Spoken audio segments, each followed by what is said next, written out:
महीने तक मैं स्वास्थ्य मंत्री था, तो अभी हम सभी प्रखंडों में, सभी विधानसभा में हेल्थ सेंटर के साथ साथ एडिशनल पीएससी बनाने का काम कर रहे हैं।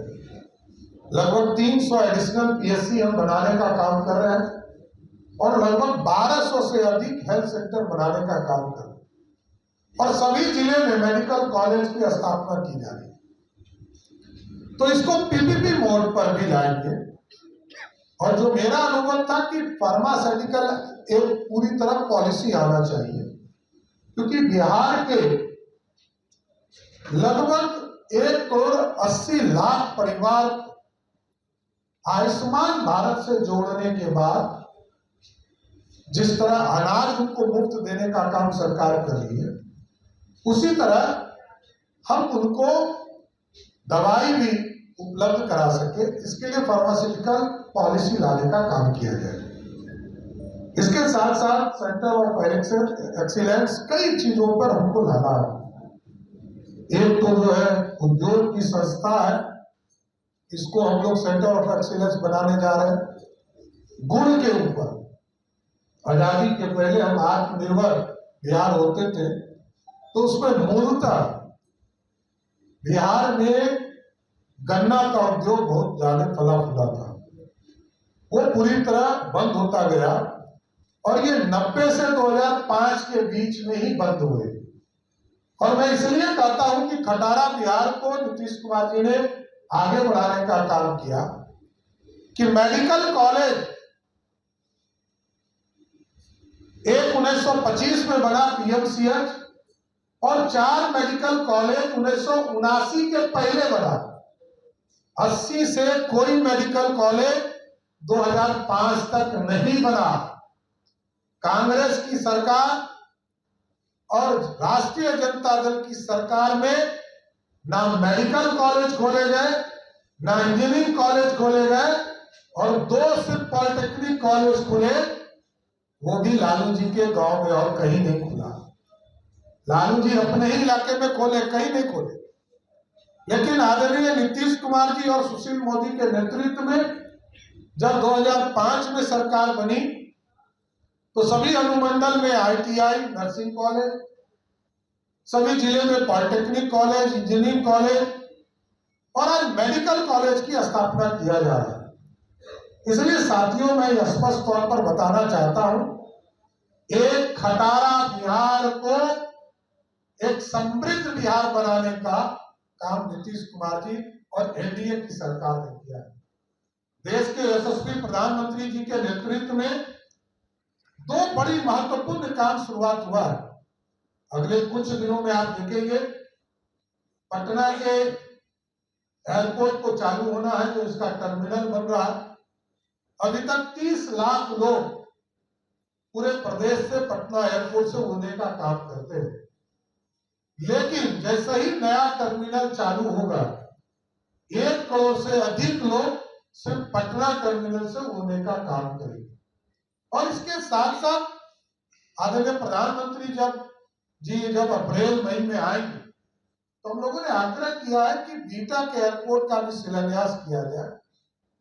अभी मोकामा से बख्तियारपुर का 4 लेन का काम पूरा हो रहा है,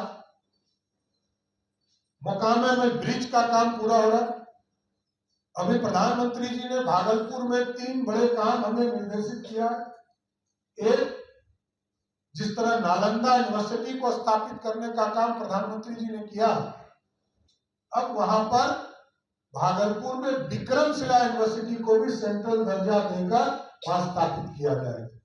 और कई ग्रीनफील्ड एयरपोर्ट, हमारा राजगीर में एयरपोर्ट, भागलपुर जिले के सुल्तानगंज में एयरपोर्ट, रक्सौल में एयरपोर्ट और पूर्णिया में तो काम शुरू करने का निर्देश दिया गया है और जुलाई में उसको शुरू करने का, चालू करने का भी निर्देश दे दिया गया। और इसके साथ साथ 6-7 छोटे छोटे एयरपोर्ट, सहरसा का, मुंगेर का, जो भागलपुर का एग्जिस्टिंग एयरपोर्ट है, वाल्मीकि नगर, मुजफ्फरपुर, मधुबनी, सभी एयरपोर्ट को हम निर्माण करने का काम करेंगे, जिससे कि एयर कनेक्टिविटी और अच्छी हो सके। का इन्वेस्टमेंट कहां से है? और आपको जानकर आश्चर्य होगा कि उसमें 73,000 करोड़ के इन्वेस्टमेंट को हमने सहमति भी दे दिया और आगे के दिनों में अभी 3,000 एकड़ जमीन हम लोगों ने उपलब्ध कराया है। इसको बढ़ाकर 10,000 एकड़ जमीन हम इंडस्ट्री को उपलब्ध कराएंगे। मुख्यमंत्री जी ने घोषणा किया है कि हम 50 लाख हाफ सेंचुरी मारकर बिहार के नौजवानों को सरकारी नौकरी और रोजगार देने का काम करें। इसके साथ और कई चीजें हैं। आप देखिएगा, clean Bihar, clean air transformation, smoke tower की कल्पना बिहार में नहीं थी, दुनिया में हम देखते थे। और प्लांटेशन का काम भी आपको जानकर आश्चर्य होगा, 2007-8 से 45 करोड़ पेड़ लगाने का काम नीतीश कुमार की सरकार ने किया। और आगे भी हमारा लक्ष्य है, अभी जितना पूरे चिड़ियाखाना में पेड़ लगा है उससे अधिक पेड़ हम लोग सिर्फ गंगा पथवे पे लगाने का काम की शुरुआत करें।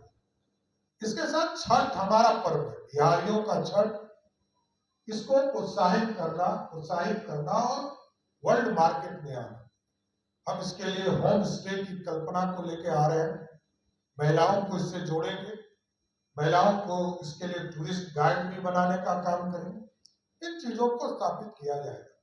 और दो महत्वपूर्ण जानकारी देकर और बताना चाहता हूं कि हम विशेष तौर पर बिहार स्टेट डाटा सेंटर परियोजना के माध्यम से डिजास्टर रिकवरी और ये जो साइबर क्राइम है, इसको भी, साइबर अटैक को और प्राकृतिक आपदा को कैसे बच सकते हैं, इसको भी हम पूरी तरह आपको इससे जोड़ने का काम करेंगे, जिससे कि कंप्यूटिंग एंड स्टोरेज क्षमता, जो हमारे यहाँ पूरा साइबर अटैक्स होते हैं उसको कैसे बचाया जा सकता है, इस सारी चीजों की स्थापना की जाए। खेल के लिए भी सभी प्रमंडल स्तर पर हम लोग कहते थे कि हम गांव से जब चलते हैं तो पटना 6 घंटा लगता था, उसको नीतीश कुमार जी ने पहले टारगेट करके 6 घंटा किया, फिर मुख्यमंत्री जी ने उसको 16-17 में 5 घंटा किया, और अब हम लोगों ने टारगेट किया है कि 2027 के पहले ऐसी संरचना खड़ा करना है कि बिहार के किसी कोने से यदि चले तो पटना हेडक्वार्टर 4 घंटे में पहुंचने का काम कर सके। इसलिए बिहार के समृद्धि के लिए, बिहार के विकास के लिए बिहार का बजट और केंद्र सरकार का बजट दोनों मिलकर बिहार को समृद्धि की ओर ले जाएगा। आप सभी लोग यहाँ पर आए, सबका मैं बहुत बहुत धन्यवाद देता हूँ। और बिहार इसके साथ साथ की आगे होली है, आपको होली की भी शुभकामना देता हूँ। धन्यवाद।